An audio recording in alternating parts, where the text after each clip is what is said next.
Known for her unfiltered takes on race reparations and identity politics, Sunny Hosten, a passionate and divisive figure on The View, has long been recognized for her blunt style and her reputation as a staunch advocate for racial justice. Speaking with an air of moral high ground, she has commanded attention throughout her career. Recently, however, she was swept into a controversy so laden with irony that it seemed pulled straight from a Hollywood screenplay.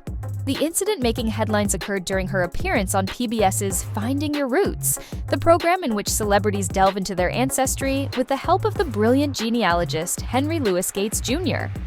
Viewers tuned in expecting a stirring personal narrative that would align perfectly with Sunny's outspoken stance on systemic oppression. After all, someone so vocal about social injustice must surely have a lineage that drives her activism, right? Wrong. The revelation she unearthed on that show was not merely unexpected, it was positively shocking. Brace yourselves, because this twist plunged both Sunny and the online world into a state of uproar. Hosten sounds like a town, doesn't it? But here we have Sunny Hosten on PBS's Finding Your Roots, a show dedicated to examining the family backgrounds of celebrities. For context, Sunny is a fervent supporter of reparations and has amassed significant wealth championing ideas about white privilege and racial justice. As it turns out, she is far less oppressed than she lets on. She is actually descended from slave owners. As her ancestry came to light, it was not the story of downtrodden ancestors bravely battling for equality. Instead, the show exposed that Sunny's forebears were not the victims of injustice, but the ones perpetuating it. They owned slaves. Yes, you read that correctly. Envision Sunny seated across from Gates, eager to uncover a legacy steeped in meaningful struggle, only to be hit by the reality that her relatives were neither marginalized nor disadvantaged in the way one might expect from an individual so committed to discussions of equity. On the contrary, they played an active role in one of history's darkest chapters. This discovery left Sunny stunned, her outlook shaken, while social media erupted in a wildfire of reactions, from shock and astonishment to open ridicule. The bombshell reignited fiery debates over morality, activism, and how complex personal histories can be. What happens when one's personal past doesn't align with one's public platform? Stay tuned for all the dramatic fallout. That's right. Sunny Hosten, a well-known champion of reparations and a vocal critic of slavery's enduring impact, discovered her own family profited directly from the very institution she has repeatedly condemned. The instant the truth emerged, her reaction was unforgettable: shock, discomfort, and a visible effort to remain composed. Her initial response? A blink, a pause, and a halting admission. "I didn't think my family was originally from Spain or slaveholders." Her words came out tentatively, as though she herself could hardly believe them. "Oh, I'm a little bit in shock. I just always thought of myself as Puerto Rican, half Puerto Rican. I didn't think I was, my family was originally from Spain and slaveholders. Yeah. So, how are you feeling, my friend?" I think it's actually pretty interesting that, my husband and I have shared roots. Yeah, so I do appreciate that. And I think it's great for our children to know this information. I guess it's a fact of life that this is how some people made their living on the back. A thick tension engulfed the room, an awkward pause so heavy it felt as though time itself had stopped. You could practically hear viewers everywhere collectively holding their breath.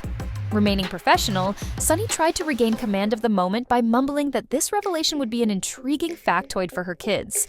But let's face it, no quick-witted remark could obscure the glaring irony.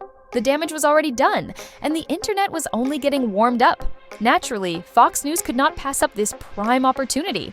Greg Gutfeld moved swiftly to capitalize on it, delivering one of his most incisive digs. With a grin and flawless comedic timing, he declared, "Sunny Host's ancestors were slave owners?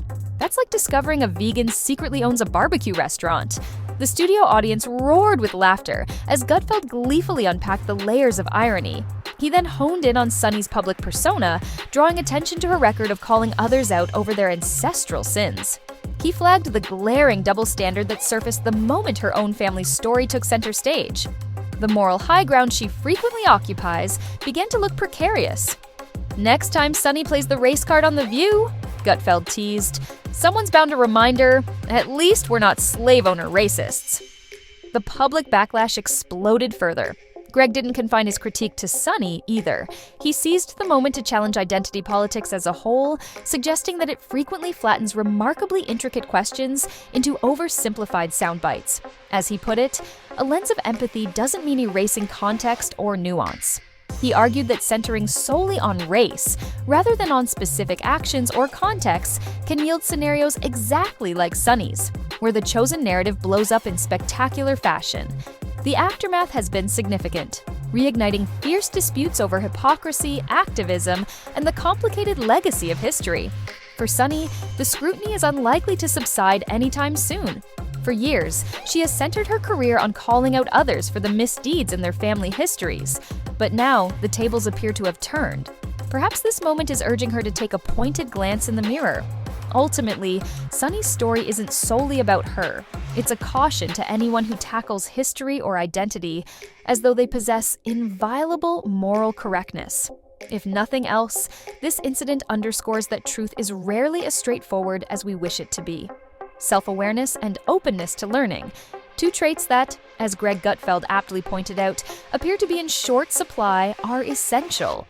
When you spend your life hunting for racism everywhere, he quipped, it's bound to find you eventually. In Sunny Hosten's case, it wasn't hidden in some distant corner, it was waiting in her own ancestral record. So, what's next for Sunny? Will she transform this jarring irony into an opportunity for reflection and personal evolution? Or will she move forward as if it never happened? The entire world is watching, and only time will tell how she deals with this abrupt curveball. One thing is for sure, this revelation has started a conversation that is anything but finished. Both Sunny's supporters and detractors are dissecting every facet of her story, and the ripple effects will persist. The next time she steps into the spotlight to lecture America on its historical failures, she might want to consider the fragility of her own glass ancestral house before hurling any more stones. If this story struck you as intriguing, incendiary, or utterly astounding, remember to smash that like button and subscribe so you never miss out on the latest Hollywood buzz, celebrity scandals, and jaw-dropping twists. Thanks for tuning in, and I'll see you next time. Peace. Keep questioning, keep learning, keep evolving.